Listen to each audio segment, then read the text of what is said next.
क्या तुम्हें पता है कि हमारा एक फेंका हुआ प्लास्टिक का बॉटल समुद्र में कई 100 सालों तक जिंदा रह सकता है, मतलब वो डिग्रेडेबल नहीं होता है। ठीक है, क्या तुम्हें पता है कि हमारे आसपास जितना भी इन्वायरमेंट है वो हमारी छोटी छोटी एक्टिविटी से अफेक्ट होता है। तो चलिए आज के इस चैप्टर में हम समझते हैं आर इन्वायरमेंट को। ठीक है, चलिए शुरू करते हैं। देखिए, वीडियो कुछ पार्ट्स में डिवाइड है। ठीक है, आप हर सेक्शन या पार्ट वाइज इसको समझते जाइए। सबसे पहला पार्ट है कि एनवायरमेंट होता क्या है। ठीक है, एनवायरमेंट यानी पर्यावरण। ठीक है, ये सब कुछ वो है जो कि हमको चारों तरफ से घेरा हुआ है, जैसे कि पेड़ पौधे, जानवर, इंसान, हवा, पानी, मिट्टी, ये सब कुछ एनवायरमेंट का एक हिस्सा है। हमारा एनवायरमेंट 2 कंपोनेंट्स में बटा हुआ है। पहला है बायोटिक, ठीक है, जो कि जीवित चीजें है ना, जैसे पेड़ पौधे या जानवर, इंसान एक्सेट्रा। और अबायोटिक मतलब अजीब चीजें है ना, जैसे कि हवा, पानी, मिट्टी, रोशनी, टेम्परेचर, ये सारी अबायोटिक चीजें हैं। समझे बायोटिक और अबायोटिक के बीच में डिफरेंस। ठीक है, अब हमारा नेक्स्ट पार्ट आता है कि इकोसिस्टम क्या होता है ना। तो देखो, इकोसिस्टम का मतलब होता है एक ऐसा सिस्टम ऑफ लिविंग और नॉन लिविंग, ठीक है, जो कि मिलकर काम करती है ना।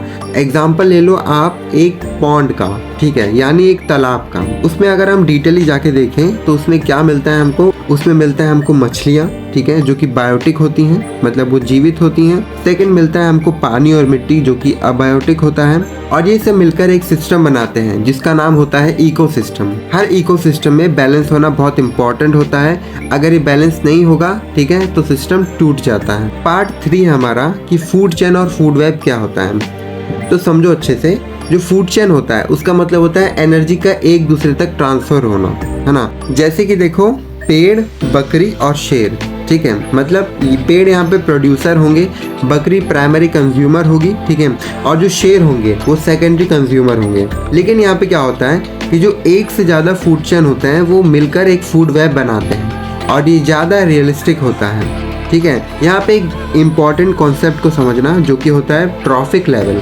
ठीक है, ट्रॉफिक लेवल में सबसे पहले आता है प्रोड्यूसर, फिर आता है प्राइमरी कंज्यूमर, फिर आता है secondary consumer, and then last आता है टर्शरी कंज्यूमर। हर लेवल पर एनर्जी का 10% ट्रांसफ़र होता है। ठीक है, बाकी एनर्जी जो होती है, मतलब जो 90% जो एनर्जी होती है वो लॉस हो जाती है हीट के फॉर्म में। ठीक है, और जो भी मेटाबॉलिज्म की प्रोसेस होती है उसमें वो लॉस हो जाता है। ठीक है, तो इसको कहते हैं 10% law of energy transfer. Part 4 आता है वेस्ट और पॉल्यूशन। तो देखो, हम लोग अपनी डेली लाइफ में प्लास्टिक, ग्लास और केमिकल का यूज़ करते हैं, ठीक है, पर ये सभी चीज़ जल्दी डिग्रेड नहीं होती है, मतलब जल्दी वो गलती नहीं है चीज़ें, है ना।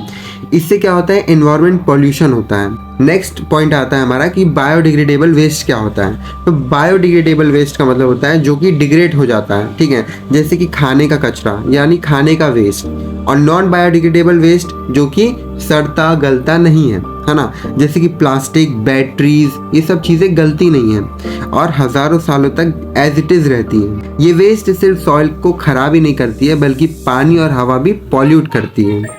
ठीक है, पार्ट 5 है हमारा ओजोन लेयर और उसका प्रोटेक्शन। देखो, हमको एक लेयर प्रोटेक्ट करती है, ठीक है, अर्थ के बाहर से, जिसको हम बोलते हैं ओजोन लेयर, और ये हमको प्रोटेक्ट करती है हार्मफुल यूवी रेज से। ठीक है, लेकिन जो CFCs होती हैं, मतलब कि क्लोरोफ्लोरोकार्बन्स, जैसे कि केमिकल्स, है ना, ये जो केमिकल्स हैं ये क्या करते हैं, ओजोन लेयर को डिग्रेड कर रहे हैं, मतलब ख़त्म करते जा रहे हैं ये सब। और CFCs हमारे वहाँ जो रेफ्रिजरेटर्स होते हैं, ठीक है, उनमें यूज़ होता था। तो इसी वजह से ऑल ओवर कंट्रीज ने मिलकर एक एग्रीमेंट साइन किया, ठीक है, जिसका नाम था मॉन्ट्रियल प्रोटोकॉल, ताकि ओजोन लेयर को जो केमिकल्स हार्म कर रहे हैं, ठीक है, उनको ये बैन कर सके। पार्ट 6 है हमारा इन सारी चीज़ों के लिए हमारा रोल क्या है। ठीक है, तो देखो, अब सवाल ये उठता है कि हम क्या कर सकते हैं इन सब चीज़ों के लिए। तो हम कुछ स्टेप्स को फॉलो कर सकते हैं, जैसे कि हम रीयूज़ कर सकते हैं, रिसाइकल कर सकते हैं, प्लास्टिक का यूज़ कम कर सकते हैं, ठीक है, कंपोस्ट बना सकते हैं, है ना, और सबसे ज़्यादा ज़रूरी, एनवायरनमेंट के प्रति रिस्पॉन्सिबल बन सकते हैं। ठीक है, तो अगर आपको ये वीडियो पसंद आया हो, ठीक है, और ये चैप्टर आर एनवायरनमेंट समझ आया हो, ठीक है, इस वीडियो के थ्रू, तो द टोटल NCERT को सब्सक्राइब ज़रूर करना, ठीक है। और हमारी जिम्मेदारी बनती है कि हम अपने नेचर को प्रोटेक्ट करें, ठीक है, इसको अच्छे से यूज़ करें, ठीक है, सिर्फ नीड के हिसाब से यूज़ करें, ज़्यादा एक्सप्लॉइट ना करें। तो मैं मिलता हूँ आपको नेक्स्ट वीडियो में, तब तक के लिए स्टे ट्यून्ड।